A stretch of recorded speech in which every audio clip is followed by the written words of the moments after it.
में राजनीतिक गलियारे से लेकर आम जनता के बीच चर्चा का विषय है। अबू आजमी ने कहा है कि औरंगजेब को लेकर जो बातें कही जा रही है वो ठीक नहीं है। राजाओं का सत्ता संघर्ष किले और संपत्ति को लेकर होता था। औरंगजेब ने मस्जिद भी तोड़ी, मंदिर भी तोड़ी। औरंगजेब के साथ 34% हिंदू थे, उनके मनसबदार हिंदू थे, उनके बड़े सलाहकार हिंदू थे। इसे हिंदू मुस्लिम एंगल से देखना औरंगजेब को ठीक नहीं है। देखिए, किसी हद तक तो ये बात सही है।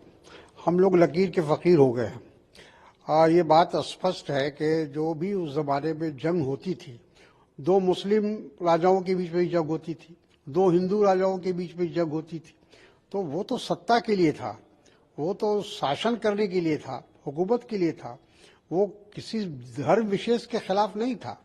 लेकिन आज उसको वो कलर दिया जा रहा है, वो शक्ल दी जा रही है कि धर्म विशेष के खिलाफ वो थे और वो उस धर्म के खिलाफ उन्होंने काम किया या कार्रवाई की। हकीकत यह है कि वो लड़ाई सही मानों में सत्ता की लड़ाई थी। लेकिन जो अब ये हम नहीं जानते हैं, अब इतिहास के हम स्टूडेंट नहीं है, छात्र नहीं है, इसलिए पूरी जानकारी मुझको नहीं है।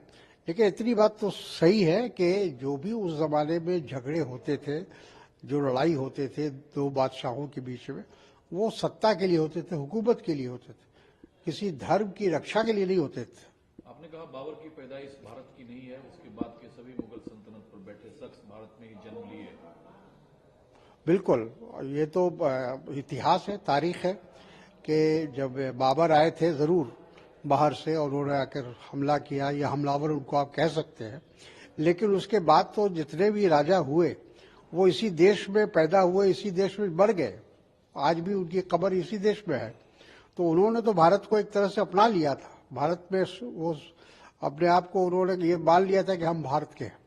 लेकिन बीजेपी और एनडीए ने इस मुद्दे को लपक लिया है अबू आजमी के बयान को। और एकनाथ शिंदे जो पूर्व मुख्यमंत्री है, उन्होंने कहा छत्रपति संभाजी महाराज को जिस औरंगजेब ने 40 दिनों तक प्रताड़ित किया, जो पाप किया, उसके बारे में प्रशंसा के शब्द जो है ये महापाप है और देशद्रोह का मुकदमा अबू आजमी पर चलाना चाहिए देवेंद्र फडणवीस। मैं समझता हूँ कि गलत है। और जैसा मैंने कहा कि वो लड़ाई, जो भी लड़ाई होती थी उस जमाने, वो शासन के लिए होती, हुकूमत के लिए होती, धर्म की रक्षा की लड़ाई नहीं थी। इधर सर आज दूसरे ने कहा मेरा कोई उत्तराधिकारी नहीं होगा। जिस तरीके से तल्ख तेवर के साथ फैसले पर फैसले मायावती रोज ले रही है, इसके क्या राजनीतिक संदर्भ है? अब ये तो वो जाने, उनके फैमिली का मामला है, उनकी पार्टी का मामला है, और जो भी उन्होंने फैसला लिया है वो उनका निजी फैसला है, उसमें हम और आप दखल नहीं दे सकते। एक बयान जो आज काफी सुर्खियां बटोरा, वो समा मोहम्मद का बयान था जो रोहित शर्मा को लेकर दिया।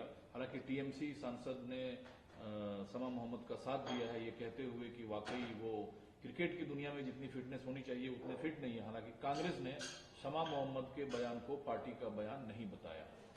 देखिए, ऐसा है कि खिलाड़ियों के बारे में इस तरह की टिप्पणी करना मैं भी मुनासिब नहीं समझता हूँ।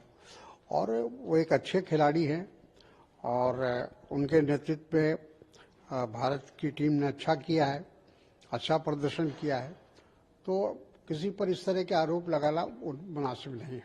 बिहार को लेकर सवाल ये आते हैं, बिहार से जो पलायन है, जो बेरोजगारी है, उसको लेकर बजट में कुछ नहीं है। और जो महागठबंधन इंडिया अलायंस की सरकार आएगी, उसकी प्राथमिकताओं में रोजगार और पलायन रोकना होगा।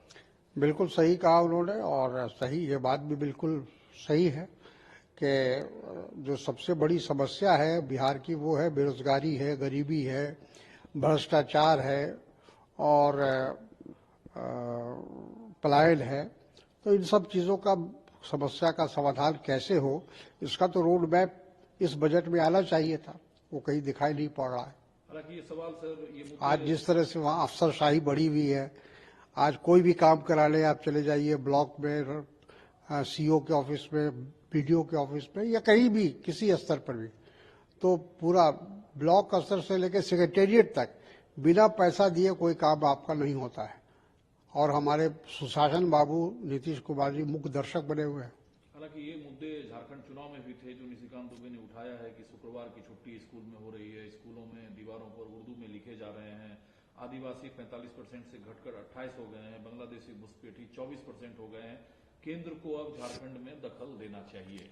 देखिए, निशिकांत जी जो है वो कुएं के मेंढक की तरह है, उनको कुआं ही जो है समझते हो कि सारी दुनिया यही है। तो बात ऐसा है कि हमारी संस्कृति, हमारा संस्कार, हमारी परंपरा, उन सब चीज़ों को देखने की आवश्यकता है। हम लोग हमेशा से एक दूसरे के धर्म में, एक दूसरे के त्यौहार में एक दूसरे का सम्मान करते हैं, उसका अभिनंदन करते हैं, उनको बधाई देते हैं, मुबारकबाद देते हैं।